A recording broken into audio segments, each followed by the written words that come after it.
কলকাতার এক আলিশান হাভেলিতে এক চাঞ্চল্যকর দৃশ্য। প্রতিষ্ঠিত বিচারপতি মীরা রায় তার গরিব চাকরানী প্রিয়াকে তার ছেলেকে স্তন্যপান করাতে ধরে ফেললেন। এই এক মুহূর্তে দুই মায়ের জগৎ চিরকালের জন্য বদলে গেল। আপনি কি কল্পনা করতে পারেন যে আপনার সন্তান আসলে আপনার নয়?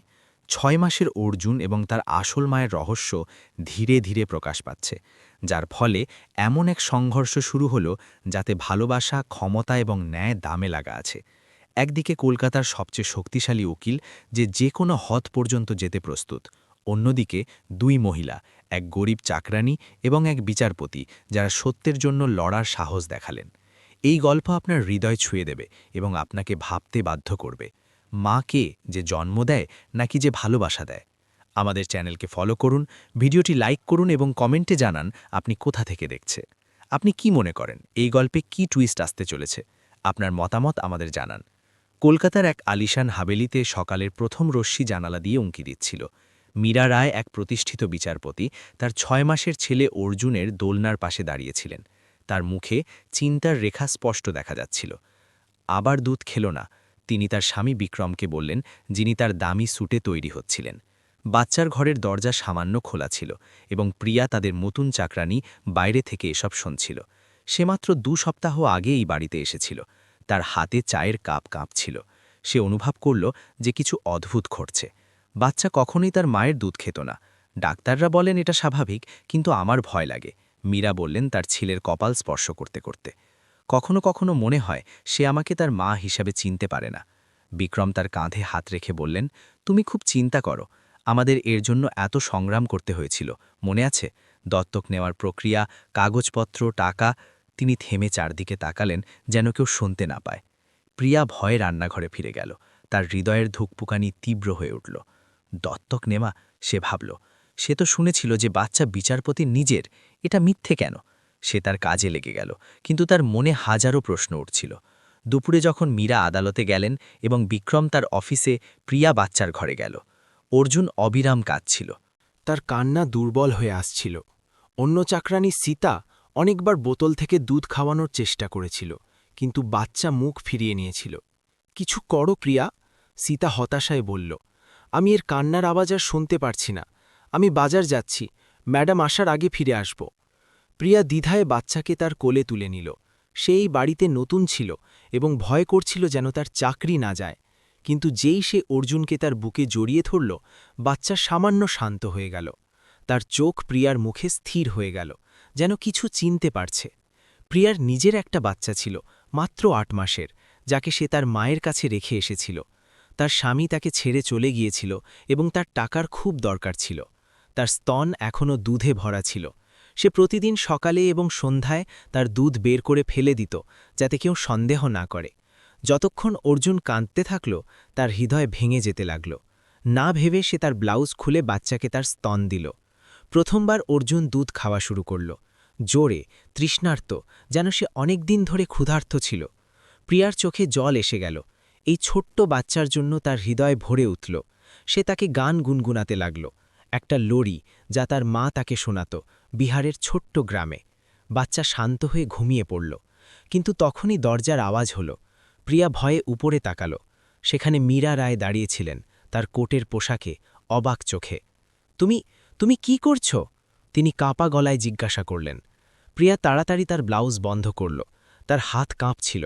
ম্যাডাম, আমি আমি মাফ চাই, বাচ্চা খুব কাঁদছিল এবং এটা আমার ছেলে, মীরা বললেন।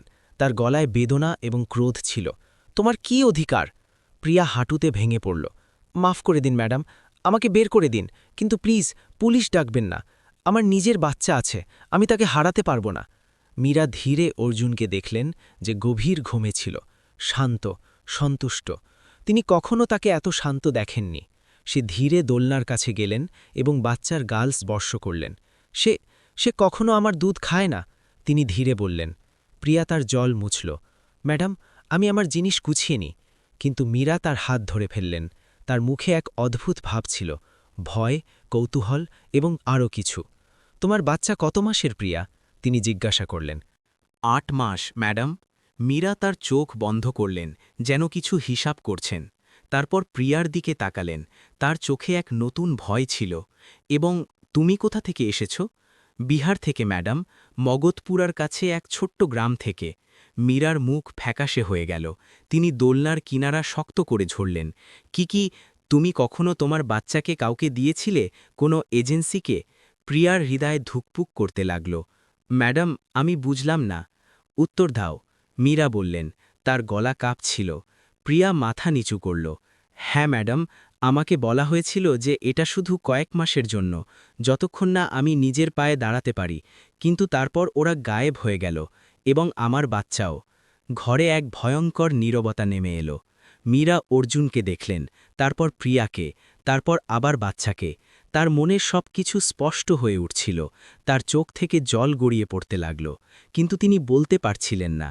ঠিক তখনই বিক্রমের আওয়াজ করিডর থেকে এলো। মীরা, তুমি তাড়াতাড়ি ফিরে এসেছ, আমার তোমার সাথে কথা বলার আছে। দত্তক এজেন্টের ফোন এসেছিল। মীরা এবং প্রিয়া দুজনেই একে অপরকে দেখলেন। তাদের চোখে এক সাধারণ ভয় ছিল।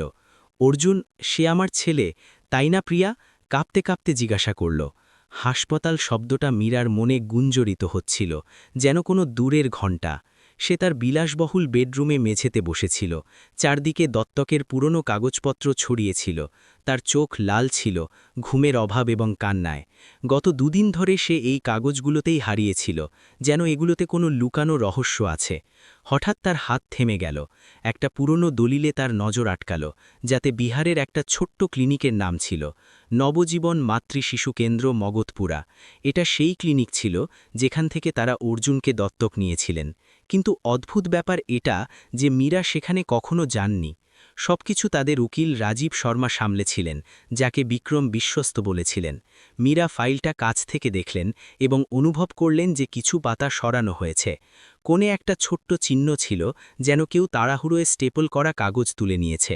রান্নাঘরে প্রিয়া চুপচাপ কাজ করছিল। তার হাত কাঁপছিল যখন সে চা বানাচ্ছিল। গত কয়েকদিনের ঘটনার পর বাড়িতে এক অদ্ভুত টেনশন ছিল। মীরা তাকে চাকরি থেকে বের করেননি, বরং তাকে বাচ্চার কাছে আরও থাকতে দিয়েছিলেন। কিন্তু দুই মহিলাই একে অপরের চোখে তাকানো এড়িয়ে চলছিলেন, যেন এক অনকহা সত্য তাদের মাঝে দাঁড়িয়ে আছে। প্রিয়া জানত যে সে মীরার হৃদয়ের সবচেয়ে বড় ভয়কে সামনে এনে দিয়েছে, যে অর্জুন হয়তো তার বাচ্চা নয়। অর্জুন এখন বেশিরভাগ সময় ঘুমিয়ে থাকত, বিশেষ করে যখন প্রিয়া তাকে তার দুধ খাওয়াত। এসব গোপনে হতো মীরার অনুমতিতে, কিন্তু বিক্রম থেকে দূরে। সে জানত না যে তাদের দত্তক নেওয়া ছেলে আসলে তাদের চাকরানির ছিল, যাকে ধোকায় তার কাছ থেকে কেড়ে নেওয়া হয়েছিল।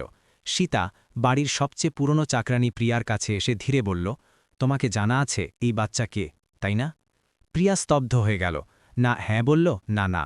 সীতা শুধু মাথা নাড়ল এবং ফিসফিস করে বলল, এসব খুব খারাপভাবে শেষ হবে। তারপর সে তার কাজে ফিরে গেল, যেন কিছুই হয়নি। মীরা সিদ্ধান্ত নিলেন যে সে নিজে বিহার যাবেন, বিক্রমকে না জানিয়ে। তিনি প্রিয়াকে বললেন যে সে একদিনের জন্য শহরের বাইরে যাচ্ছেন, একটা কেসের সূত্রে। প্রিয়া শুধু মাথা নাড়ল, কিন্তু সে বুঝে গিয়েছিল যে এটা মিথ্যে। মীরা জানতে চাইছিলেন সত্যটা কি। পরের দিন সকাল সকাল মীরা কলকাতা থেকে ট্রেন ধরে বিহারের মগধপুরার দিকে রওনা দিলেন। সে তার সাথে শুধু একটা ছোট্ট ব্যাগ এবং দলিলের একটা ফোল্ডার নিয়েছিলেন। তিনি একটা সাধারণ শাড়ি পরেছিলেন, যাতে কারো নজর না পড়ে। সে এক প্রতিষ্ঠিত বিচারপতি ছিলেন, এবং যদি কেউ তাকে চিনে ফেলত তাহলে প্রশ্ন উঠত। 6 ঘন্টার যাত্রার পর সে মগধপুরা পৌঁছাল, একটা ছোট্ট শহর যেখানে রাস্তা ধুলোয় ভরা ছিল এবং বিদ্যুৎ প্রায়ই চলে যেত। সে একটা অটোরিকশা নিল এবং ড্রাইভারকে ঠিকানা বলল। যখন সে নবজীবন মাতৃশিশু কেন্দ্রে পৌঁছাল, তখন তার হৃদয় ধুকপুক করতে লাগল। ক্লিনিকটা একটা পুরনো জীর্ণ ভবনে ছিল, যার দেয়ালে রং উঠে যাচ্ছিল। বাইরে একটা ভাঙা সাইনবোর্ড ঝুলছিল, যার নাম কষ্ট করে পড়া যেত। এটা একটা প্রতিষ্ঠিত মেডিকেল সেন্টার মনে হচ্ছিল না, যেখান থেকে তারা তাদের বাচ্চা দত্তক নিয়েছিলেন। মীরা সাহস জোগাড় করে ভিতরে ঢুকলেন। রিসেপশন ডেস্কে এক বুড়ি মহিলা বসেছিলেন, যিনি খবরের কাগজ পড়ছিলেন। নমস্কার, মীরা বললেন, আমি কিছু তথ্যের জন্য এসেছি। কি তথ্য? মহিলা উপরে না তাকিয়ে জিজ্ঞাসা করলেন। আমি একটা বাচ্চার সম্পর্কে জানতে চাই, যাকে এখান থেকে দত্তক নেওয়া হয়েছিল গত বছর ফেব্রুয়ারিতে। মহিলা এখন উপরে তাকালেন। তার চোখে সন্দেহ ছিল। আমরা এমন তথ্য দিই না, গোপনীয়তার নিয়ম আছে। মীরা তার বিচারপতির পরিচয়পত্র দেখালেন। এটা একটা আধিকারিক তদন্ত। তিনি মিথ্যে বললেন। মহিলা এখন অস্বস্তিতে পড়ে গেলেন। আপনাকে ডাক্তার সাক্সেনার সাথে কথা বলতে হবে, কিন্তু তিনি এখন এখানে নেই। কখন আসবেন? তিনি এখানে আর আসেন না, ক্লিনিক বন্ধ হতে চলেছে। মীরাকে কিছু অদ্ভুত লাগল। আমি কি আপনার রেকর্ড দেখতে পারি? শুধু গত বছর ফেব্রুয়ারির। মহিলা দ্বিধায় একটা পুরনো ফাইল বের করলেন। এখানে শুধু মৌলিক তথ্য আছে, বেশিরভাগ ফাইল তো অনেক আগেই গায়েব হয়ে গেছে। মীরা ফাইলটা দেখলেন, পাতা উল্টালেন, ফেব্রুয়ারির পাতায় পৌঁছলেন, কিন্তু সেখানে কোনো রেকর্ড ছিল না, পুরো পাতা ছেড়ে ফেলা হয়েছিল। এটা কি? তিনি জিজ্ঞাসা করলেন, রাগে নয় বরং বেদনায়। আমি জানি না, মহিলা বললেন। এখন তিনিও অস্বস্তিতে পড়ে গিয়েছিলেন। আমি এখানে শুধু গত মাস থেকে আছি। ঠিক তখন একটা লোক ভিতরে ঢুকল, এক বুড়ো নার্স, সাদা ইউনিফর্মে। আপনি কে? সে মীরাকে জিজ্ঞাসা করল। আমি একটা বাচ্চার সম্পর্কে তদন্ত করছি, যাকে এখান থেকে দত্তক নেওয়া হয়েছিল ফেব্রুয়ারিতে। বুড়ো লোকটা মীরাকে ভালো করে দেখল। আপনি সেই বিচারপতি, তাই না, কলকাতা থেকে? মীরার হৃদয়ের একটা ধাক্কা খেল। আপনি কি করে জানেন? আমি আপনার ছবি দেখেছিলাম যখন আপনার উকিল এসেছিলেন। মীরা তার ব্যাগ থেকে অর্জুনের একটা ছবি বের করলেন। আপনি কি এই বাচ্চাকে চিনতে পারেন? নার্স ছবিটা দেখল এবং এক মুহূর্তের জন্য স্তব্ধ হয়ে গেল। তার মুখে এক অদ্ভুত ভাব এলো, ভয়, অনুতাপ বা হয়তো দুটোই। হ্যাঁ, সে ধীরে বলল, আমি এটাকে চিনি। এই বাচ্চাকে কি এখান থেকে দত্তক দেওয়া হয়েছিল? নার্স চারদিকে তাকালো, যেন নিশ্চিত করছে কেউ শুনছে না। তারপর ধীরে বলল, এই বাচ্চাকে আপনাকে দেওয়া হয়নি, এটাকে কারো কাছ থেকে জোর করে কেড়ে নেওয়া হয়েছিল। মীরার সমস্ত শরীরে একটা ঝটকা লাগল, তার শ্বাস তীব্র হয়ে উঠল এবং মনে হলো যেন মাটি তার পায়ের নিচ থেকে সরে যাচ্ছে। কি মানে, জোর করে কেড়ে নেওয়া? তিনি জিজ্ঞাসা করলেন। তার গলা কাঁপছিল। কিন্তু ততক্ষণে নার্স ভয়ে পিছিয়ে যাচ্ছিল। আমি জানি না, আমি কিছু দেখিনি, সে তাড়াতাড়ি বলতে লাগল। মীরা তার হাত ধরে ফেললেন। প্লিজ, আমাকে সত্যটা জানতে হবে। আমি কাউকে কোনো ক্ষতি করব না। আমি শুধু জানতে চাই যে আমার ছেলে, সে আপনার ছেলে নয়, নার্স বলল। এখন তার চোখে জল ছিল। এবং আমাকে মাফ করুন, আমি সব দেখেছিলাম, কিন্তু আমি কিছু করতে পারিনি। তারা আমাদের টাকা দিয়েছিল, অনেক টাকা। কারা? মীরা জিজ্ঞাসা করলেন। তার গলায় এখন ক্রোধ ছিল। আপনার উকিল এবং আপনার স্বামী? মীরার হাঁটু দুর্বল হয়ে গেল। সে সেখানেই মেঝেতে বসে পড়লেন। বিক্রম, সে জানত? নার্স মাথা নাড়ল। হ্যাঁ, তারাই সব প্ল্যান করেছিল।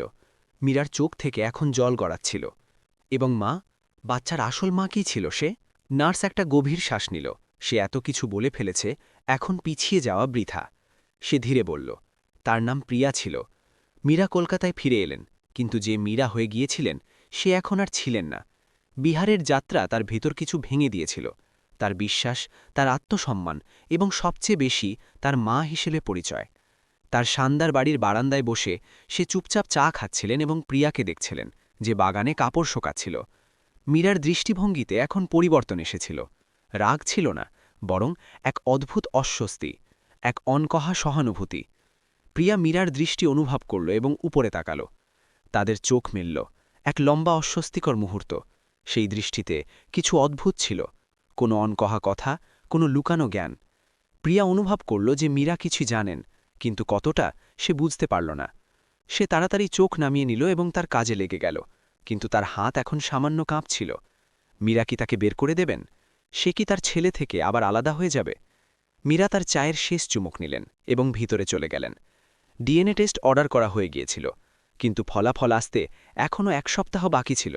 যদিও মীরার হৃদয়ে কোনো টেস্টের দরকার ছিল না। সে জানতেন অর্জুন, যাকে সে এত ভালোবাসতেন, সে প্রিয়ার, সেই মহিলার যাকে সে এখনও শুধু এক চাকরানী হিসেবে দেখতেন। এটা ভেবেই তার হৃদয় ভেঙে যেত। মীরা অর্জুনের ঘরে গেলেন। বাচ্চা শান্তিতে ঘুমাচ্ছিল, তার ছোট্ট ছোট্ট হাত মুঠো করে রাখা ছিল। মীরা ধীরে তার কপাল স্পর্শ করলেন। তার ভিতর এক ভয়ঙ্কর দ্বন্দ্ব চলছিল। যদি সে সত্যটা বলে তাহলে অর্জুনকে হারাবেন, কিন্তু যদি লুকিয়ে রাখেন তাহলে সে এক অন্যায়ের অংশীদার হয়ে যাবেন। এক বিচারপতি হিসেবে সে সবসময় সত্যের পক্ষ নিয়েছিলেন, কিন্তু এক মা হিসেবে সে শুধু তার বাচ্চাকে তার কাছে রাখতে চাইছিলেন। অর্জুন হঠাৎ জেগে উঠল এবং কাঁদতে লাগল। মীরা তাকে তুলে নিলেন, তাকে শান্ত করার চেষ্টা করলেন, কিন্তু সে আরও জোরে কাঁদতে লাগল। সে তাকে দুধের বোতল দিতে গেলেন, কিন্তু বাচ্চা মুখ ফিরিয়ে নিল, যেন সে অন্য কারো অপেক্ষায় আছে। মীরার চোখ ভরে এলো। বাচ্চা প্রতিবার তাকে প্রত্যাখ্যান করত, যেন তার শরীর জানত যে সে তার মা নয়। অর্জুনের কান্না শুনে প্রিয়া ভিতরে এলো। ম্যাডাম, আমি দেখি? সে জিজ্ঞাসা করল। তার গলায় এক নতুন সাহস ছিল। মীরা কিছু না বলে বাচ্চাকে তার হাতে দিয়ে দিলেন। যেই প্রিয়া অর্জুনকে তার কোলে নিল, সে শান্ত হতে লাগল। কয়েক সেকেন্ডের মধ্যে সে প্রিয়ার চোখে তাকাচ্ছিল, একটা এমন চেনার সাথে যা শুধু এক মা এবং তার ছেলের মাঝে হয়। সে শুধু তোমার দুধই চেনে না, মীরা ধীরে বললেন। সে তোমাকে চেনে। প্রিয়ার চোখ ভরে এলো। ম্যাডাম, আমি কি বলবো? তোমাকে কিছু বলার দরকার নেই, মীরা বললেন। আমি জানি। আমি বিহার গিয়েছিলাম। প্রিয়ার পায়ের নিচ থেকে মাটি সরে গেল। সে অর্জুনকে আরও কাছে টেনে নিল, যেন কেউ তাকে কেড়ে নেবে। ম্যাডাম, আমি কখনো তার মা হওয়া ছেড়ে দিইনি। মীরা একটা গভীর শ্বাস নিলেন। এবং তারপর তুমি তাকে খুঁজতে খুঁজতে এখানে পৌঁছে গিয়েছ। প্রিয়া মাথা নাড়ল। আমি সেই এজেন্টের পিছু নিয়েছিলাম। কোনোভাবে জেনেছিলাম বাচ্চা কোথায়। যখন জানলাম যে সে এক বিচারপতির বাড়িতে, তখন ভাবলাম আমি কি করতে পারি। আমি এক গরিব মহিলা, এবং আপনি, এবং আমি এক বিচারপতি। মীরা পূর্ণ করলেন। তার গলায় বেদনা ছিল। এক এমন বিচারপতি যে অজান্তে একটা ভুল কাজে অংশ নিয়েছে। ঘরে নীরবতা নেমে এলো। দুই মহিলা এক অসম্ভব পরিস্থিতিতে আটকে পড়েছিলেন। দুই মা, এক বাচ্চা, এবং এক সত্য যা দুজনের হৃদয় ভাঙতে পারত। সেই দিন থেকে মীরা প্রিয়ার প্রতি তার আচরণ বদলে দিলেন। সে তাকে অর্জুনের সাথে আরও সময় কাটাতে দিতেন। তাকে বাচ্চাকে ঘুম পাড়াতে, খাওয়াতে এবং তার যত্ন নিতে বলতেন। প্রিয়া এই পরিবর্তনে অবাক হয়ে গিয়েছিল, কিন্তু সে প্রশ্ন করত না। মীরা কি তাকে বাচ্চার সাথে আরও সময় কাটাতে দিচ্ছিলেন কারণ সে জানতেন যে শেষ পর্যন্ত তাকে বাচ্চা দিতে হবে, নাকি এটা অন্য কোনো চাল ছিল? একদিন যখন বিক্রম কাজে ছিলেন, মীরা প্রিয়াকে তার স্টাডি রুমে ডাকলেন। টেবিলে অনেক কাগজপত্র ছিল, যার মধ্যে কিছু আইনি মনে হচ্ছিল। আমি কিছু রিসার্চ করেছি, মীরা বললেন। অবৈধভাবে দত্তক নেওয়া বাচ্চাদের সম্পর্কে আইন কি বলে? প্রিয়া কিছু বলল না, শুধু অপেক্ষা করল যে মীরা কি বলতে চলেছেন। যদি আমি এই মামলা সামনে আনি, মীরা চালিয়ে গেলেন, তাহলে বিক্রম জেলে যাবে। সে এতে জড়িত ছিল, আমার থেকেও বেশি। সে ইচ্ছাকৃতভাবে এমন এক এজেন্টকে নিয়োগ করেছিল যে অবৈধভাবে বাচ্চাদের ব্যবসা করে। প্রিয়ার মুখ ফ্যাকাশে হয়ে গেল। ম্যাডাম, আমি চাই না যে কাউকে জেলে যেতে হয়। আমিও চাই না, মীরা বললেন। কিন্তু আমি এটাও চাই না যে কোনো মা তার বাচ্চা থেকে আলাদা থাকে। প্রিয়ার চোখ ভরে এলো। তাহলে আপনি কি করবেন ম্যাডাম? মীরা তার হাত ধরে ফেললেন। আমি জানি না, কিন্তু আমি প্রতিশ্রুতি দিচ্ছি যে আমরা এর কোনো সমাধান বের করব। অর্জুন, মানে তোমার ছেলে, সে আমাদের মাঝের লড়াইয়ে পিষ্ট হবে না। এদিকে অর্জুনের অবস্থা কিছু অদ্ভুত ছিল। সে খাওয়ার পর ঘুমিয়ে থাকত, কিন্তু তারপর উঠে ঘণ্টার পর ঘণ্টা কাঁপত। ডাক্তার বলেছিলেন যে তার কোনো রোগ নেই, কিন্তু সে পুরোপুরি সুস্থও মনে হচ্ছিল না। প্রিয়া এবং মীরা দুজনেই চিন্তিত ছিলেন। এক সকালে যখন প্রিয়া দুধ তৈরি করছিল, সে মীরাকে অর্জুনের সাথে কথা বলতে শুনল। মীরা ফিসফিস করছিলেন, যদি একদিন তুমি চলে যাও, তাহলে আমিও তোমার সাথে যাব। প্রিয়ার হৃদয় ধুক করে উঠল। মীরা কি তার সাথে কোথাও যাওয়ার কথা ভাবছিলেন, অর্জুনকে নিয়ে? সেই দিন সন্ধ্যায় বাড়ির ঘণ্টি বাজল। এক ডেলিভারি বয় ছিল যার হাতে একটা খাম ছিল। বিচারপতি মীরা রায়ের জন্য, সে বলল। মীরা খামটা নিলেন এবং তার ঘরে চলে গেলেন। সে জানতেন এটা কি। ডিএনএ টেস্টের ফলাফল। তার হাত কাঁপছিল যখন সে খাম খুললেন। কাগজে চোখ বোলাতেই তার চোখ বন্ধ হয়ে গেল। তারপর সে প্রিয়াকে ডাকলেন। ল্যাব থেকে ফোন এসেছিল, মীরা বললেন। তার গলা কাঁপছিল। ডিএনএ টেস্টের ফলাফল এসে গেছে। সাদা খামটা টেবিলে একটা ভূতের মতো রাখা ছিল। মীরা এটাকে খুলতে দ্বিধা অনুভব করলেন, যেন ওই শব্দগুলো পড়ার কাজটাই তার জগৎকে ধ্বংস করতে পারে। সে জানতেন এই কাগজের ভিতর কি লেখা আছে, তবু দেখতে ভয় লাগছিল। শেষ পর্যন্ত সে গভীর শ্বাস নিলেন এবং খাম ছিঁড়ে ফেললেন। তার কাঁপা আঙুল দিয়ে ভিতরের কাগজ বের করে পড়া শুরু করলেন। রিপোর্টে চোখ পোলাতেই মীরার মুখের রং উড়ে গেল। ঘরের আলো হঠাৎ খুব তীব্র লাগতে লাগল, এবং তার কানে তার হৃদয়ের ধুকধুকানি গুঞ্জরিত হতে লাগল। সে রিপোর্টটা টেবিলে রেখে দিলেন এবং সামান্য পিছিয়ে গেলেন, যেন ওই কাগজ জ্বলছে। তার চোখ থেকে অনায়াসে জল গড়িয়ে পড়তে লাগল। রাগের নয়, বরং ভাঙা ভালোবাসার। নিশ্চিত হয়ে গিয়েছিল, প্রিয়ার সত্যি অর্জুনের জৈবিক মা ছিল। সেই বাচ্চা, যাকে সে তার চমৎকার মনে করেছিলেন, সে কখনো তার ছিল না। মীরা ধীরে সোফায় বসে পড়লেন। রিপোর্ট এখনও তার হাতে ছিল। তার মনে হাজারো চিন্তা দৌড়াচ্ছিল। এখন কি হবে? সে কি অর্জুনকে প্রিয়াকে দিয়ে দেবেন? সে কি এত শক্তি জোগাড় করতে পারবেন? এবং বিক্রমকে কি বলবেন সে? তার স্বামী এই পুরো ঘটনায় জড়িত ছিল।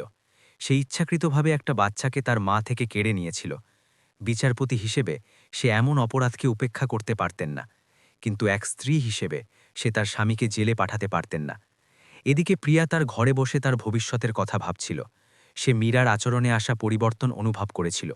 লম্বা দৃষ্টি, অদ্ভুত দয়া এবং এখন ডিএনএ টেস্ট। সে অনুভব করল যে কিছু বড় ঘটতে চলেছে। সে পালানোর কথা ভাবছিল, অর্জুনকে নিয়ে রাতারাতি গায়েব হয়ে যাওয়ার কথা, কিন্তু সে তা করতে পারত না। এক তো অর্জুন তার ছিল, এবং দ্বিতীয়, সে চুরি করে তার ছেলেকে ফিরে পেতে চাইত না। সে তার ছোট্ট ব্যাগে রাখা অর্জুনের ছবি বের করল, যা সে বিহার থেকেই সংরক্ষণ করে রেখেছিল।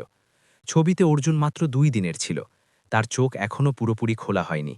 সেই দিন প্রিয়া ভেবেছিল যে সে তার ছেলেকে শুধু কয়েক সপ্তাহের জন্য দিচ্ছে। এখন 6 মাস কেটে গিয়েছে। এতক্ষণে মীরার আওয়াজ শোনা গেল, প্রিয়া, তুমি কি 1 মিনিটের জন্য আসতে পারো? প্রিয়া ছবিটা তার ব্যাগে ফিরিয়ে রাখল এবং মীরার কাছে গেল।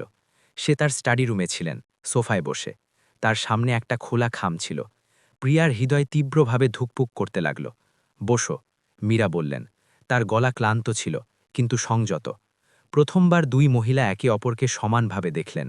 বিচারপতি এবং চাকরানীর পার্থক্য এক মুহূর্তের জন্য মুছে গেল। তারা 2 মহিলা ছিলেন, 2 মা, এক অসম্ভব পরিস্থিতিতে আটকে পড়া। সে তোমার ছেলে, মীরা বললেন। তার গলা ভেঙে যাচ্ছিল। প্রিয়া যে এই নিশ্চিতকরণের জন্য প্রস্তুত ছিল, তবু অবাক হয়ে গেল। তার চোখ ভরে এলো, এবং সে শুধু এটুকুই বলতে পারল, আমি কখনো তার মা হওয়া ছেড়ে দিইনি। মীরা তার চোখ বন্ধ করলেন। আমি জানি, এবং সেও জানে। এই জন্যেই সে আমার দুধ খায় না, সে শুধু তোমারটা খায়। ঘরে এক লম্বা নীরবতা নেমে এলো। বাইরে থেকে পাখির ডাক শোনা যাচ্ছিল, এবং দূরে কোথাও রাস্তায় একটা গাড়ির হর্ন বাজল। কিন্তু এই 2 মহিলার মাঝে সময় যেন থেমে গিয়েছিল। তুমি কি আমাকে ঘৃণা করো? মীরা হঠাৎ জিজ্ঞাসা করলেন। প্রিয়া অবাক হয়ে তার দিকে তাকালো। না ম্যাডাম, আমি কি করে ঘৃণা করতে পারি? আপনি জানতেন না, তবু আমি তোমার ছেলেকে নিয়ে নিয়েছি। আপনি নেননি ম্যাডাম, সে আপনার স্বামী এবং সেই এজেন্ট নিয়েছে। মীরা এক মুহূর্ত ভাবলেন। তুমি ঠিক বলেছ, কিন্তু এখন কি হবে প্রিয়া? আমরা কি করব? প্রিয়া উত্তর দেওয়ার আগে একটা গভীর শ্বাস নিল। সে এই মুহূর্তের জন্য 6 মাস ধরে অপেক্ষা করছিল, কিন্তু এখন যখন সেখানে ছিল, তখন তার কাছে কোনো স্পষ্ট উত্তর ছিল না। আমি আমার ছেলের সাথে থাকতে চাই, সে শেষ পর্যন্ত বলল। আমি এটাও জানি যে আপনি তাকে ভালোবাসেন, এবং তার 2 মায়ের থাকা খারাপ নয়। মীরা প্রিয়ার কথাগুলো নিয়ে ভাবলেন। সে কিছু বলার আগেই তার ফোন বেজে উঠল। সে স্ক্রিনে দেখলেন বিক্রমের নাম জ্বলছিল। সে ফোন ইগনোর করলেন। আমি চাই না যে বিক্রম এটা সম্পর্কে জানুক, মীরা বললেন। এখনও না, সে ঠিকমতো প্রতিক্রিয়া দেখাবে না। প্রিয়া মাথা নাড়ল। সে বুঝে গিয়েছিল, বিক্রম এক শক্তিশালী লোক ছিল, এবং এই কথা প্রকাশ পেলে তার কেরিয়ার, তার প্রতিপত্তি সবকিছু দাওয়ে লাগবে। মীরা হঠাৎ উঠলেন এবং তার আলমারির দিকে গেলেন। সে একটা ফাইল বের করলেন এবং প্রিয়ার সামনে রাখলেন। এটা অর্জুনের জন্ম সার্টিফিকেট, অফিসিয়ালটা। প্রিয়া ফাইল খুলল এবং দেখল, তাতে অর্জুনের জন্ম তারিখ, জন্মস্থান এবং মা বাবার নাম বিক্রম এবং মীরা রায় লেখা ছিল। এটা মিথ্যে, প্রিয়া ধীরে বলল। হ্যাঁ, মীরা বললেন, এবং এটা তোমার কাছে থাকা উচিত। তারপর মীরা তার ডেস্কের ড্রয়ার থেকে একটা খাম বের করলেন। তাতে টাকা ছিল, অনেক টাকা। এটাও, তিনি বললেন, খামটা প্রিয়ার দিকে বাড়িয়ে। প্রিয়া ঘাবড়ে গেল। ম্যাডাম, আমি টাকা? না, এটা তোমার ছেলের জন্য, মীরা বললেন। আমাদের ছেলের জন্য। সে 8 মাসের, প্রিয়া। তাকে ভালো শিক্ষার দরকার হবে, ভালো খাওয়ার, ভালো কাপড়ের। প্রিয়ার জল গড়িয়ে পড়ল। আপনি কি আমাকে তাকে দিচ্ছেন? মীরা তার জল মুছলেন। আমি জানি না প্রিয়া, আমি সত্যিই জানি না আমি কি করছি, কিন্তু আমি জানি আমি কি করতে চাই। আমি সঠিক কাজ করতে চাই। প্রিয়া ধীরে খামটা নিয়ে নিল, কিন্তু তারপর থেমে গেল। আরেকটা কথা যা আমি বুঝলাম না ম্যাডাম। কি? আপনি বলেছিলেন যে আপনি চান না যে আপনার স্বামী জানুক। আপনি তাকে এত ভয় কেন করেন? মীরার মুখ গম্ভীর হয়ে গেল। আমি বিক্রমকে ভয় করি না প্রিয়া, আমি ভয় করি যা সে করতে পারে। আমি বুঝলাম না ম্যাডাম। মীরা প্রিয়ার হাতে তার হাত রাখলেন এবং তার চোখে তাকালেন। শুধু একটা কথা আমার থেকে প্রতিশ্রুতি করো, আমার স্বামীকে এটা সম্পর্কে বলো না। সে এটা সম্পর্কে কিছু জানে না, এবং যদি জেনে যায় তাহলে সে অকল্পনীয় জিনিস করতে পারে। প্রিয়া একটা ঠান্ডা শিহরণ অনুভব করল। সে জানত যে মীরা অন্য কথার ইঙ্গিত করছেন, কিছু যা সে এখনও বলেননি। শেষ পর্যন্ত সে কি যা সে জানতে পারবে না? প্রিয়া মীরার স্বামীর সম্পর্কে রহস্য রাখল, কিন্তু এই ভব্য হাভেলিতে কিছু বদলে গিয়েছিল। পরিবেশে এক অদ্ভুত টেনশনের ঢেউ ছিল, যা অনুভব না করে থাকা যেত না। বিক্রম রায় প্রতিষ্ঠিত উকিল এবং কলকাতার সবচেয়ে শক্তিশালী লোকদের মধ্যে এক তার স্ত্রীর আচরণে সন্দেহ না করেন এটা অসম্ভব ছিল। মীরা প্রতিদিন বদলাচ্ছিলেন, অর্জুন থেকে দূরত্ব রাখছিলেন, আবেগীয়ভাবে অনুপস্থিত থাকছিলেন এবং প্রিয়ার সাথে লম্বা ব্যক্তিগত কথা বলছিলেন। এক সন্ধ্যায় যখন মীরা আদালতে ছিলেন, বিক্রম বাড়ি তাড়াতাড়ি ফেরার সিদ্ধান্ত নিল। সে সোজা ওপরে তার বেডরুমে গেল, যেখানে তার নজর তার স্ত্রীর ড্রেসিং টেবিলে পড়ল। তার মনে এক অদ্ভুত অস্বস্তি ছিল, এক সন্দেহ যা তাকে শান্তিতে বসতে দিচ্ছিল না। সে টেবিলের ড্রয়ার খুলল এবং ভিতরে কিছু খুঁজতে লাগল, জানে না কিসের খোঁজে। ভিতরে বিশেষ কিছু ছিল না, কিছু কসমেটিক্স, পুরনো চিঠি এবং কাগজের একটা গাদা। সে কাগজগুলো তুলতে যাচ্ছিল যে নিচ থেকে অর্জুনের কান্নার আওয়াজ এলো। বিক্রম কাগজ ফিরিয়ে রেখে নিচে চলে গেল। পরের দিন যখন মীরা এবং প্রিয়া দুজনেই বাজারে গিয়েছিলেন, বিক্রম মীরার স্টাডি রুমে তল্লাশি নিল। সে এক প্র্যাকটিসিং উকিল ছিল, যে জানত প্রমাণ কিভাবে খোঁজা হয়। তাকে বেশি খুঁজতে হল না। মীরার ডেস্কের ড্রয়ারে একটা বড় খামে সে ডিএনএ টেস্টের রিপোর্ট পেল। সে ধীরে রিপোর্ট বের করে পড়তে লাগল। যত পড়ছিল তার মুখের রং উঠছিল। রিপোর্ট স্পষ্ট ছিল, অর্জুন এবং প্রিয়ার মাঝে মা ছেলের জৈবিক সম্পর্ক ছিল। 99.9% ম্যাচ। বিক্রমের পায়ের নিচ থেকে মাটি সরে গেল। সে তার মাথা ধরল এবং চেয়ারে ধপ করে বসে পড়ল। তার মন ঘুরতে লাগল, হাজারো চিন্তা একসাথে আসছিল। প্রিয়া তার চাকরানী, সে অর্জুনের মা এবং মীরা এটা জানত। সে ডিএনএ রিপোর্টের ফটোকপি মেশিনে দিয়ে একটা কপি বের করল। তারপর আসল রিপোর্ট খামে ফিরিয়ে ড্রয়ারে রেখে দিল, যেন সে কখনো ছুঁয়েছে না। সেই সন্ধ্যায় সে মীরার ফেরার অপেক্ষা করতে লাগল, তার মনে কৌশল তৈরি করতে করতে। মীরা যখন বাড়ি ফিরলেন তখন বিক্রম তার জন্য অপেক্ষা করছিল। সে মদের একটা গ্লাস হাতে নিয়েছিল এবং তার চোখে এক অদ্ভুত চমক ছিল। মীরা অনুভব করলেন যে কিছু গণ্ডগোল আছে। দিনটা কেমন কাটল? বিক্রম জিজ্ঞাসা করল। তার গলা অস্বাভাবিক শান্ত ছিল। ঠিক ছিল, মীরা উত্তর দিলেন, তার ব্যাগ এবং ফাইল সোফায় রাখতে রাখতে। তুমি এত তাড়াতাড়ি বাড়ি কি করে এলে? বিক্রম উত্তর দিল না, বদলে সে ধীরে তার পকেট থেকে একটা কাগজ বের করে টেবিলে রাখল। মীরা তার দিকে তাকালেন এবং তার হৃদয় থুক করে উঠল। সেটা ডিএনএ টেস্টের রিপোর্টের একটা কপি ছিল। ঘরে নীরবতা নেমে এলো। বিক্রম শুধু কাগজে হাত রেখে মীরাকে দেখতে লাগল, অপেক্ষা করতে যে সে কিছু বলবে। মীরার চোখ ভরে এলো। সেই মুহূর্তকে ভয় পাচ্ছিলেন, কিন্তু হয়তো এটা ভালোই যে সবকিছুর সামনে এসে গেল। আমি বোঝাতে পারি, সে ধীরে বললেন। তাহলে বোঝাও, বিক্রম বলল, তার গলায় এখন ক্রোধের ছোঁয়া ছিল। মীরা গভীর শ্বাস নিলেন এবং সবকিছু বলা শুরু করলেন। কিভাবে সে প্রিয়াকে অর্জুনকে স্তন্যপান করাতে ধরে ফেলেছিলেন, কিভাবে তার সন্দেহ হয়েছিল, কিভাবে সে বিহার গিয়েছিলেন এবং জেনেছিলেন যে দত্তক প্রক্রিয়া অবৈধ ছিল। এবং তুমি আমাকে বলনি? বিক্রম জিজ্ঞাসা করল। আমি ভয় পেয়ে গিয়েছিলাম, মীরা বললেন। আমি জানতাম না তুমি কি প্রতিক্রিয়া দেখাবে। বিক্রম তার গ্লাস টেবিলে রাখল। এবং তুমি কি প্ল্যান করছিলে? মীরা ঘাবড়ে তাকে দেখলেন। আমি জানতাম না বিক্রম, আমি এখনও জানি না। অর্জুন প্রিয়ার ছেলে, কিন্তু আমরা তাকে 6 মাস ধরে পালছি। আমি তাকে ভালোবাসি, যেন সে আমার নিজের। বিক্রম এক অদ্ভুত হাসি দিল। এবং তুমি কি ভাবো যে প্রিয়া তাকে ফিরিয়ে নেবে, যে সে আমাদের ছেলেকে ছিনিয়ে নেবে? সে তার ছেলে বিক্রম, মীরা ধীরে বললেন। এবং দত্তক প্রক্রিয়া অবৈধ ছিল। আমরা তাকে ধোকায় নিয়েছি। বিক্রম এখন রাগে তার দিকে তাকালো। আমরা নয় মীরা, তুমি কিছু করনি, আমি সব করেছিলাম। মীরার মুখ ব্যক্তিত্বহীন হয়ে গেল। কি মানে? বিক্রম তার মদের চুমুক নিল। মানে এটা যে আমি জানতাম নীরা, আমি সব সময় জেনেছিলাম। মীরার মুখ ফ্যাকাশে হয়ে গেল। তার শরীরে একটা ঝটকা লাগল, যেন কেউ তাকে কারেন্ট দিয়েছে। তুমি জানতে যে অর্জুন প্রিয়ার ছেলে? বিক্রম মাথা নাড়ল। হ্যাঁ, আমি জানতাম। আমি সেই এজেন্টকে টাকা দিয়েছিলাম। আমি তাকে বলেছিলাম যে কোনো গরিব অসহায় মা থেকে বাচ্চা আনতে। মীরার হৃদয় ভেঙে গেল। সে তার স্বামীকে কখনো এই রূপে দেখেনি, এত ঠান্ডা, এত নির্দয়। কিন্তু কেন বিক্রম, তুমি এমন কেন করলে? বিক্রমে মুখ নরম হয়ে গেল। প্রথমবার তার চোখে বেদনা দেখা গেল। তোমার জন্য, সে বলল। আমাদের জন্য। তুমি গর্ভবতী হতে পারো না, এবং আমরা দুজনেই বাচ্চা চেয়েছিলাম। মীরার মনে এই কথা গুঞ্জরিত হতে লাগল। সে বন্ধ্যা ছিলেন, এটা সত্য ছিল, কিন্তু এর মানে এটা নয় যে তাদের কারো বাচ্চা চুরি করতে হবে। তারা আইনি উপায়ে দত্তক নিতে পারতেন। তুমি অন্যের বাচ্চা চুরি করবে শুধু এজন্য যে আমি মা হতে পারি না? সে জিজ্ঞাসা করলেন। তার গলায় বেদনা ছিল। আমি তাকে চুরি করিনি মীরা, আমি তাকে কিনেছি, বিক্রম বলল, যেন এটা কোনো সাধারণ কথা। মীরার হাত তার মুখে চলে গেল। তুমি একটা মানুষ কিনেছ, একটা বাচ্চা।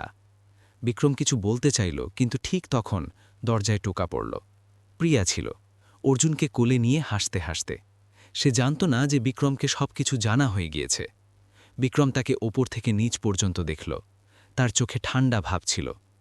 ধন্যবাদ প্রিয়া, তুমি এখন যেতে পারো। মীরা নীরব হয়ে গেলেন, কিন্তু তার মধ্যে বিক্রমকে থামানোর সাহস ছিল না। প্রিয়া অবাক হয়ে ঘর থেকে বেরিয়ে গেল, এটা না জেনে যে তাকে চিরকালের জন্য বের করে দেওয়া হয়েছে। কিন্তু যখন সে তার জিনিস নেওয়ার জন্য তার ঘরে পৌঁছল, তখন দেখল যে বিছানায় অর্জুনের ব্যাগ তৈরি রাখা আছে। প্রিয়া সিঁড়ি দিয়ে নিচে নামল। তার হৃদয় অসম্ভব ধুকপুক করছিল।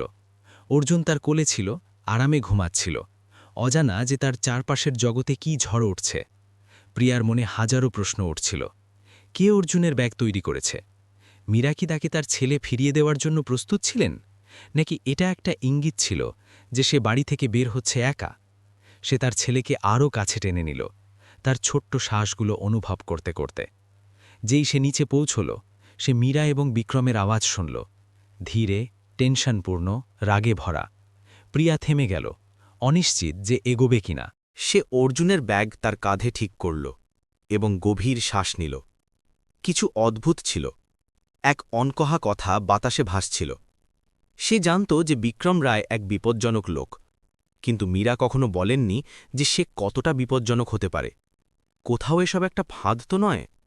ব্যাগটা কি বিদায় বলার উপায় ছিল, নাকি এর পিছনে অন্য কিছু ছিল? ড্রয়িং রুমে মীরা মেঝেতে বসে কাঁদছিলেন যখন বিক্রম জানালার সামনে দাঁড়িয়েছিল পিঠ দিয়ে, সিগারেট খাচ্ছিল। ঘরে টেনশন এত গভীর ছিল যে বাতাস ভারী লাগছিল। এটা দেখে প্রিয়ার হৃদয়ে ডুবে গেল। মীরা যে আদালতে এত শক্তিশালী এবং আত্মবিশ্বাসী থাকতেন, এখন এত ভাঙা লাগছিলেন। সে মা, মীরা বলছিলেন, যেন কোনো স্বপ্নে বলছেন। তার ছেলের সাথে থাকা উচিত। প্রিয়ার শ্বাস থেমে গেল। মীরা কি সত্যি তার পক্ষ নিচ্ছিলেন? সে এক পা এগিয়ে গেল এবং মেঝের কাঠ চিৎকার করল। বিক্রম ঘুরল, তার চোখ অন্ধকারে জ্বলছিল। না, বিক্রম ধীরে বলল। তার গলায় এক বিপজ্জনক শান্তি ছিল। সে এখানেই থাকবে।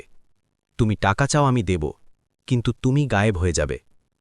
অর্জুন এখন প্রিয়ার কোলে নড়তে লাগল, যেন সে টেনশন অনুভব করছে। সে কাঁদতে লাগল। একটা ছোট্ট আওয়াজ যা ধীরে ধীরে তীব্র হয়ে উঠল। প্রিয়া নড়তে পারল না। এক মুহূর্তের জন্য ঘরে শুধু বাচ্চার কান্নার আওয়াজ গুঞ্জরিত হচ্ছিল। বিক্রম তার সিগারেট নিভিয়ে প্রিয়ার দিকে এগিয়ে এল।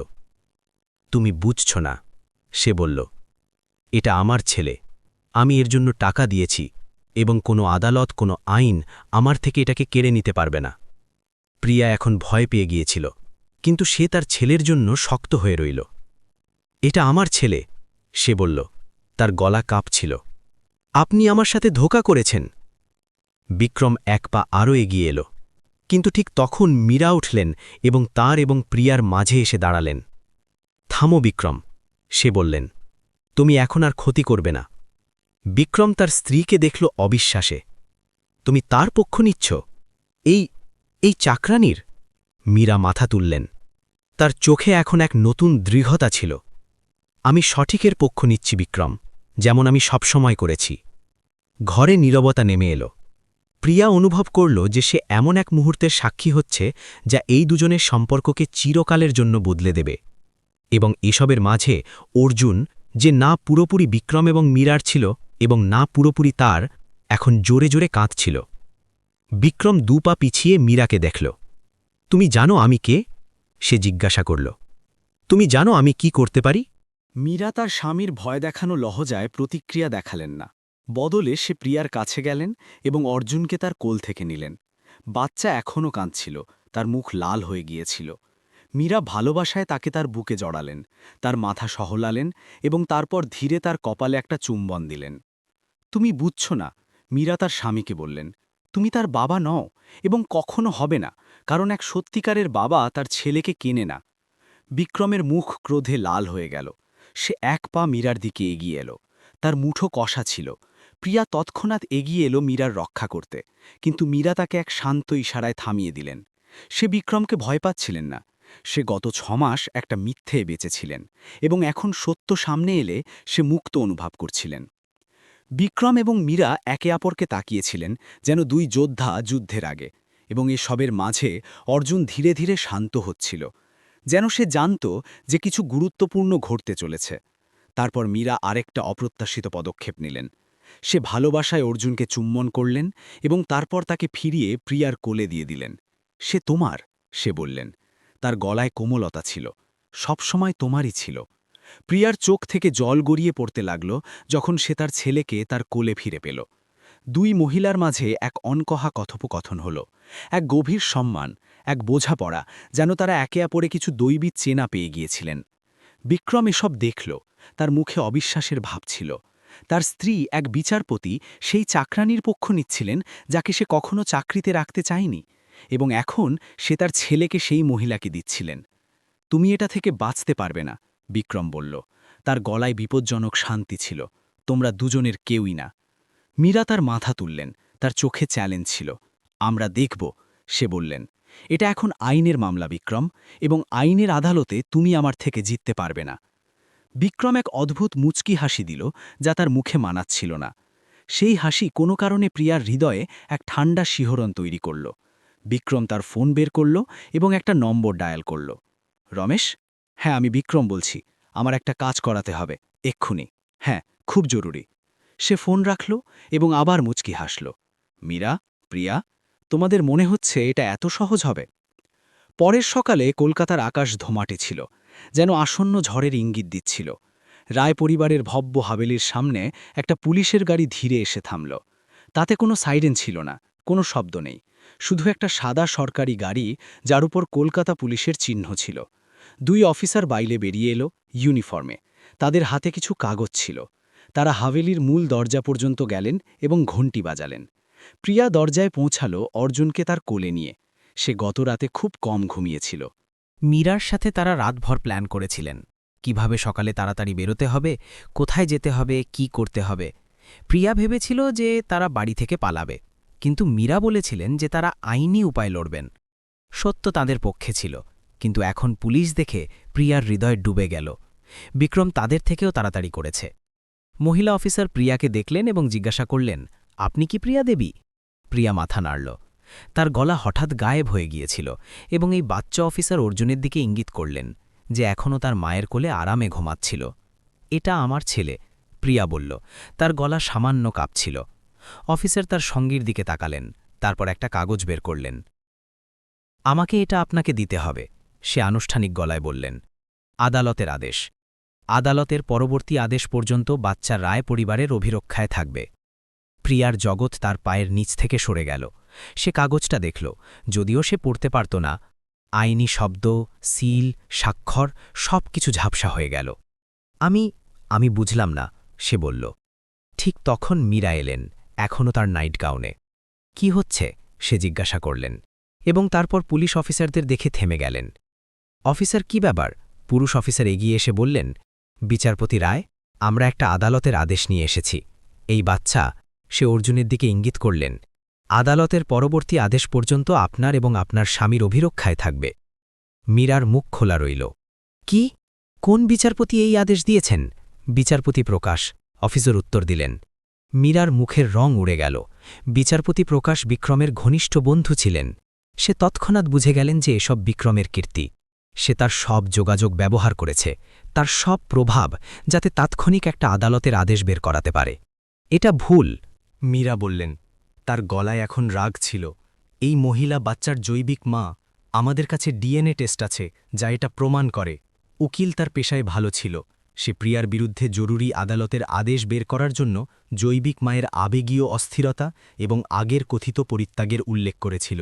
এটা এক শক্তিশালী আইনি চাল ছিল, যাতে প্রিয়াকে প্রায় কোনো সুযোগ দেওয়া হয়নি তার পক্ষ রাখার।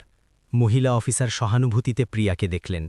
আপনার আপিল করার অধিকার আছে, সে বললেন, কিন্তু ততক্ষণ বাচ্চা এখানেই থাকবে। প্রিয়া বিশ্বাস করতে পারল না যে এটা ঘটছে। না, সে বলল, অর্জুনকে আরও কাছে টেনে, এটা অন্যায়। মীরা এগিয়ে এলেন, তার চোখ রাগে জ্বলছিল। এসব ভুল, বিক্রম এই বাচ্চাকে অবৈধভাবে কিনেছে, সে প্রিয়ার ছেলে। অফিসার মাথা নাড়লেন। আমরা শুধু আদালতের আদেশ পালন করছি। বিচারপতি, আপনি ভালো জানেন আইন কিভাবে কাজ করে। ঠিক তখন বিক্রম সিঁড়ি দিয়ে নিচে নামল, পুরোপুরি তৈরি, যেন সে জানত যে এসব ঘটতে চলেছে। তার মুখে একটা ছোট্ট মুচকি হাসি ছিল। কি হচ্ছে, সে জিজ্ঞাসা করল, যেন তাকে কিছু জানা নেই। মীরা তাকে ঘৃণায় দেখলেন। তুমি কি করেছ বিক্রম? বিক্রম তার কাঁধ ঝাঁকাল। আমি শুধু আমার পরিবারের রক্ষা করেছি মীরা, যেমন কোনো বাবা করবে।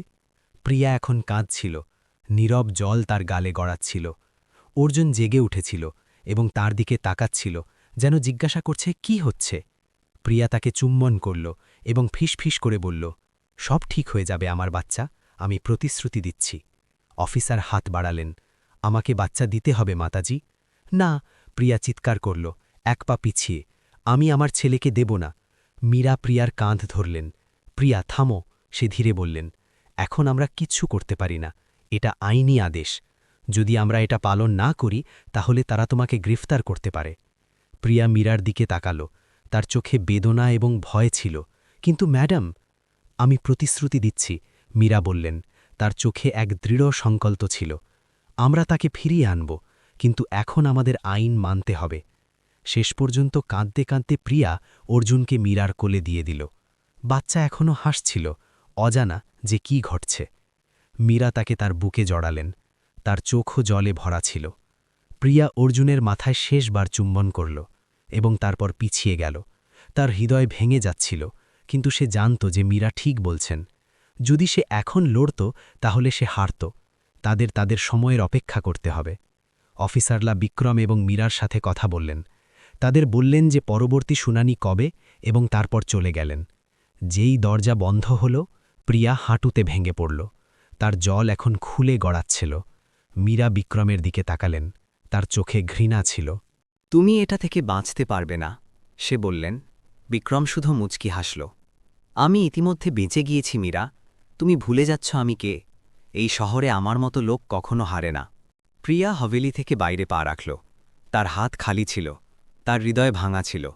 পিছনে মীরা অর্জুনকে ধরেছিলেন, যে এখন তার মায়ের চলে যাওয়ায় কাঁদতে লাগল, যেন সে বুঝে গিয়েছে কি ঘটেছে। হভেলির দরজা ধীরে বন্ধ হয়ে গেল এবং প্রিয়া একা রইল, রাস্তায় দাঁড়িয়ে তার ছেলের নাম ডাকতে ডাকতে। পরের দিন যখন প্রিয়া তার ছোট্ট ভাড়ার ঘরে বসেছিল, যা সে শহরের এক গরিব এলাকায় নিয়েছিল, দরজায় টোকা পড়ল। সে ধীরে দরজা খুলল এবং সামনে মীরা রায় দাঁড়িয়েছিলেন, হাতে একটা স্যুটকেস। তারা এখন বিচারপতির পোশাকে নেই, বরং সাধারণ কাপড়ে, যেন তারা লুকিয়ে এসেছেন। যদি তুমি তোমার ছেলের জন্য লড়তে চাও, মীরা বললেন। তার চোখে এক নতুন সংকল্প ছিল। তাহলে তোমার আমার দরকার হবে, এবং আমি জানি যে তোমার স্বামীর সম্পর্কে আমাকে কি কি জানা আছে। প্রিয়া তার জল মুছল এবং সোজা দাঁড়াল। তাহলে আমরা শেষ পর্যন্ত লড়ব। আদালতের বিশাল হল ভর্তি ছিল। কলকাতার সবচেয়ে আলোচিত মামলা শোনার জন্য সাংবাদিক, উকিল এবং সাধারণ লোকের ভিড় জমেছিল। প্রতিষ্ঠিত বিচারপতি মীরা রায় এবং তাদের প্রভাবশালী উকিল বিক্রম রায়ের মাঝের এই বিরোধ, যাতে এক ছাকরানির বাচ্চার কাস্টাডির মামলা ছিল, শহর জুড়ে আলোচনার বিষয় হয়ে গিয়েছিল। 3 মাসের আইনি লড়াইয়ের পর আজ ফয়সালার দিন ছিল। প্রিয়া আদালতের ঘরে পা রাখল। তার চোখ গতরাতের অনিদ্রায় লাল ছিল। তার পিছনে মীরা ছিলেন, এখন তার বিচারপতির পোশাকে নেই, বরং এক সাক্ষী হিসাবে। 2 মহিলাই অদ্ভুতভাবে শান্ত লাগছিলেন, কিন্তু তাদের চোখে এক অদ্ভুত চমক ছিল, যেন তারা জানতেন যে আজ কিছু বড় ঘটতে চলেছে। বিক্রম অন্যদিকে তার দামি স্যুটে তার উকিলদের টিমের সাথে বসেছিল।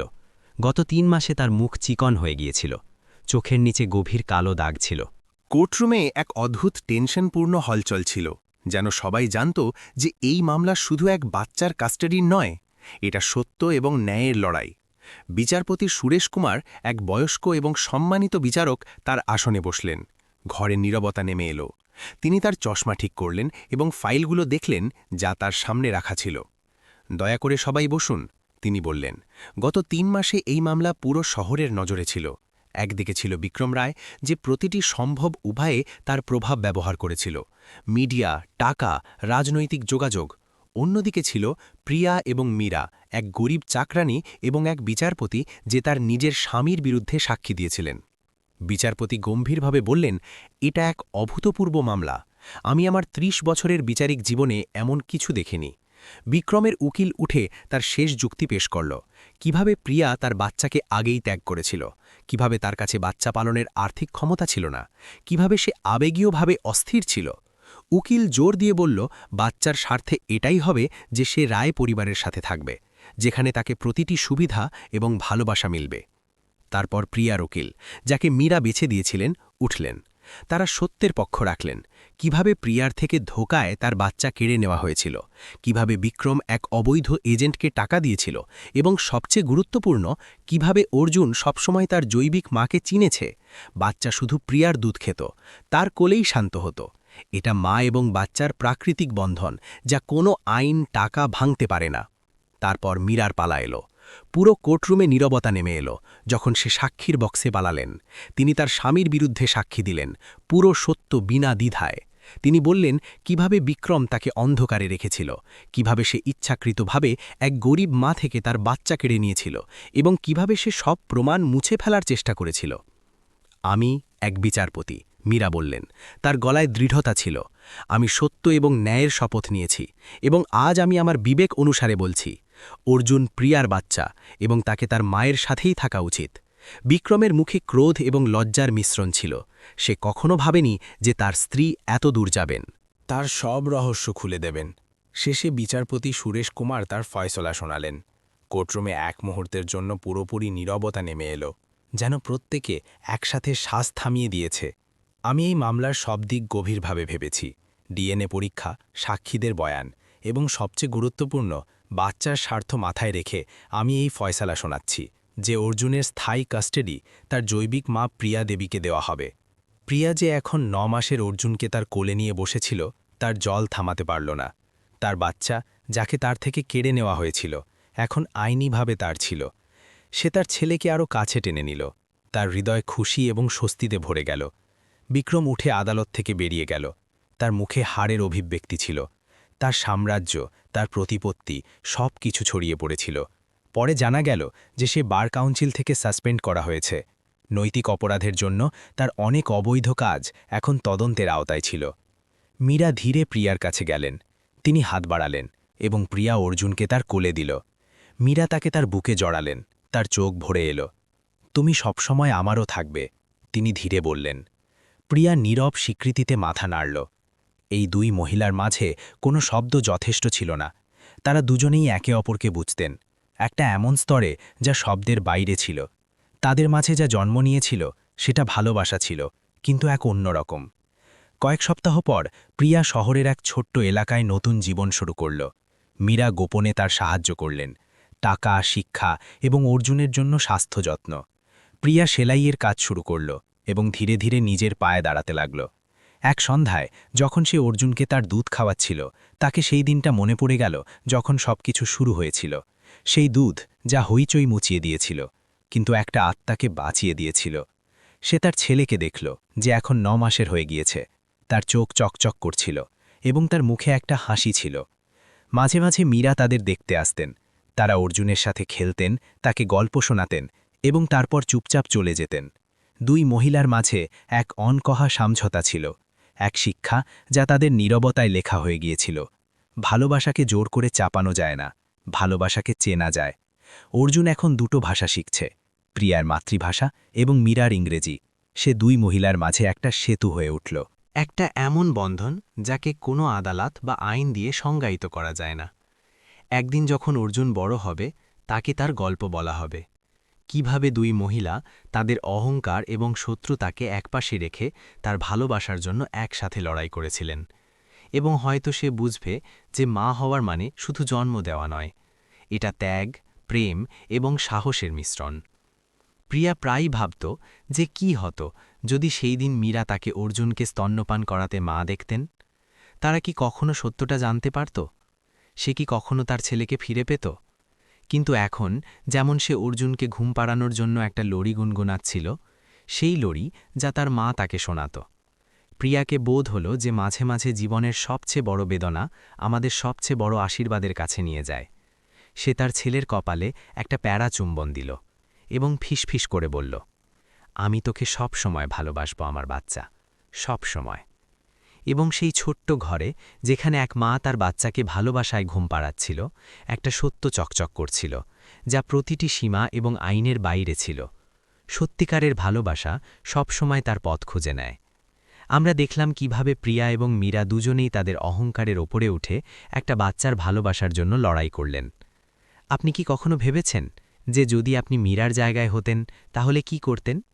আপনি কি আপনার স্বামীর বিরুদ্ধে দাঁড়িয়ে সত্যের পক্ষ নিতেন, নাকি যদি আপনি প্রিয়ার জায়গায় হতেন তাহলে কি এত সাহসে আপনার বাচ্চার জন্য লড়তেন, যত বড় শক্তি সামনে থাকুক না কেন? এই গল্পে আমরা শিখলাম যে ভালোবাসা কেনা যায় না, চাপানো যায় না। সত্যিকারের ভালোবাসা তো চেনা যায়, অনুভব করা যায়। যেমন অর্জুন তার মাকে চিনেছিল, তেমনি আমাদের হৃদয়ও সত্যকে চেনে। মাঝে মাঝে জীবন আমাদের এমন মোড়ে এনে দাঁড় করায় যেখানে আমাদের বেছে নিতে হয় সঠিক এবং সহজের মাঝে। মীরা সঠিকটা বেছে নিলেন, যত কঠিনই হোক না কেন। যদি আপনাদের এই গল্প ভালো লেগে থাকে তাহলে দয়া করে এই ভিডিওটা লাইক করুন, চ্যানেলটা সাবস্ক্রাইব করুন এবং আপনার বন্ধু এবং পরিবারের সাথে শেয়ার করুন। আপনার একটা শেয়ারে অন্য কারো জীবনে একটা নতুন দৃষ্টিভঙ্গি আসতে পারে।